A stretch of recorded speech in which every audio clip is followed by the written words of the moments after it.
So you've decided to find a home to rent in Israel. Brave soul, let me walk you through what's about to happen. You'll start by opening Yad 2. Then you'll close Yad 2. Then you'll question every decision that led you to this moment. Then you'll open Yad 2 again, because what choice do you have really? You'll marvel at the 8,500 shekels per month cozy studio. That's actually a repurposed bomb shelter with a hot plate. The listing promises it's close to everything, which is technically true if by everything they mean equidistant from 3 highways. You'll learn to decode the Hebrew quickly. Authentic charm means the electrical wiring predates the state of Israel. Renovated means someone painted one wall in 2003. Spacious means you can do a full cartwheel if you move the furniture outside first. Bright means there are no trees to block the relentless Mediterranean sun coming through your single window. And for serious inquiries only means the landlord will ghost you anyway. At some point, exhausted and desperate, you'll decide to use a rental agent. Surely you think a professional will make this easier. Oh, sweet summer child. You'll call the agent. They won't answer. You'll leave a message. They won't call back. You'll send a WhatsApp. They'll read it immediately. You can see the blue check marks mocking you, but they won't respond. 3 days later, at 11 p.m., they'll finally reply, "Yes, hello. I have perfect apartment for you. When can you see?" You'll schedule a viewing for the next day. The agent won't show up. When you finally reach them, they'll act confused about why you expected them to be there. I said maybe Thursday. No? You definitely agreed on Wednesday, but this doesn't matter anymore. Eventually, you'll see an apartment with the agent. They'll spend the entire viewing telling you things that are demonstrably untrue. The landlord is very flexible, they'll say about a landlord whose lease agreement includes a clause about acceptable breathing patterns. The building is very quiet, they'll insist, as a jackhammer starts up outside and someone's dog howls operatically from 3 floors up. The hot water works excellent, they'll promise, gesturing at a water heater that looks like it survived the Yom Kippur War. You'll mention that the listing said 2 bedrooms, but you're clearly looking at a 1-bedroom with a closet that has delusions of grandeur. No, this is 2-bedroom, the agent will insist. See? You put a curtain here, boom, 2-bedroom. You'll point out that curtains don't create structural walls. The agent will look at you like you're being difficult. The agent will pressure you to decide immediately.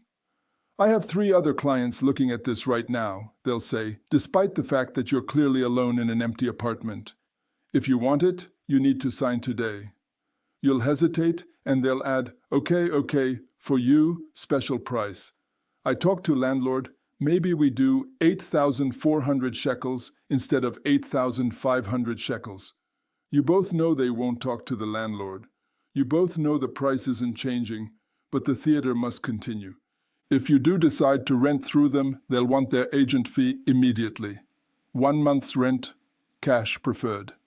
For what exactly? You'll ask. For finding you the apartment, they'll explain. But I found it on Yad 2, you'll protest. Yes, but I opened the door, they'll counter, as if this service is worth 8,500 shekels. After you've paid them, signed everything, and moved in, you'll discover the hot water doesn't work at all. You'll call the agent for help. They won't answer. You'll message them. Blue check marks. No response.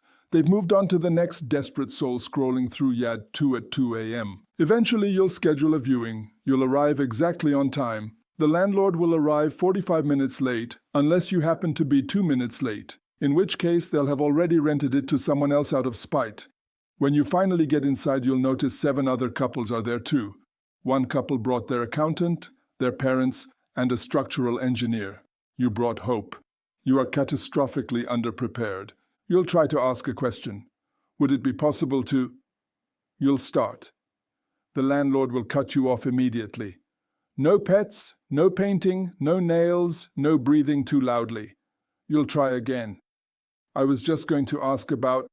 But they're already calculating. First month, last month, deposit, agent fee, key replacement insurance, elevator maintenance fee, building committee fee, and 300 shekels for my emotional distress. The apartment itself will be something special. The kitchen is in the bathroom. The bathroom is in the hallway. The hallway is a metaphor for your dying dreams. The landlord will insist the air conditioning works perfectly. It was installed when Golda Meir was Prime Minister, and sounds like a Boeing 747 taking off. The balcony could fit a chair, but only if you don't plan on actually sitting in it. Then comes the pressure. "I have 5 other people interested," the landlord will announce. "I need an answer now." You'll open your mouth to say you need time to think about it, but it's already too late. It's been rented to a nice couple who offered 6 months up front and their firstborn child. So you'll go back to Yad 2. You'll question whether living in a tent in Park Hayarkon would be more dignified. You'll realize even the park space requires a deposit. After 47 viewings, countless rejections, and what feels like a systematic dismantling of your self-worth, you'll finally find a landlord willing to rent to you. Now comes the fun part. The lease. The landlord will produce a contract that appears to have been written by someone who deeply mistrusts humanity. You're not just renting an apartment, you're entering into what feels like a hostage negotiation. The deposit? That'll be 3 months' rent, please. Sometimes 4 if the landlord had a bad morning. You'll protest that this seems excessive. The landlord will shrug. That's how it is. This phrase will become the soundtrack to your entire rental experience. But wait, there's more. The landlord will also require post-dated checks for the entire year. Not just the rent checks, mind you. You'll also need to leave blank checks. Yes, blank. For emergencies, they'll explain vaguely. What kind of emergencies? You'll ask. Emergencies, they'll repeat, as if this clarifies anything. You'll hand over your blank checks and feel a small part of your financial security die inside. Then comes the utility bill saga. The previous tenant's name is still on everything: electricity, water, gas, municipal taxes, the building committee fees you didn't know existed. You'll need to change those over, the landlord will say helpfully, as if this is a simple task. It is not a simple task. It will never be a simple task. You'll spend 3 weeks trying to reach the electric company. When you finally get through, they'll tell you that you need a form from the landlord, a copy of the lease, your passport, your Teudat Zehut, a document proving you exist, and possibly a letter from your kindergarten teacher. You'll gather these documents. The electric company will then inform you that you are missing one crucial paper that they definitely mentioned before, even though they absolutely did not. The water company will require a different set of documents entirely. The gas company will tell you to come in person, but only on Tuesdays between 10 a.m. and 11 a.m., which is exactly when you're supposed to be at work. The building committee will continue charging the previous tenant who moved out 3 months ago, and somehow this will become your problem.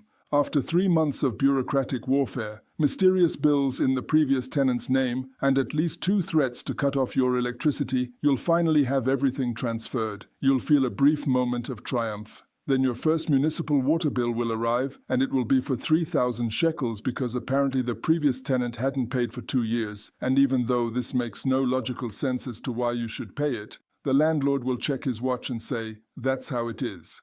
Your apartment will be 90 minutes from your office and shares a wall with what appears to be either a nightclub or a very aggressive pigeon sanctuary. But it's yours.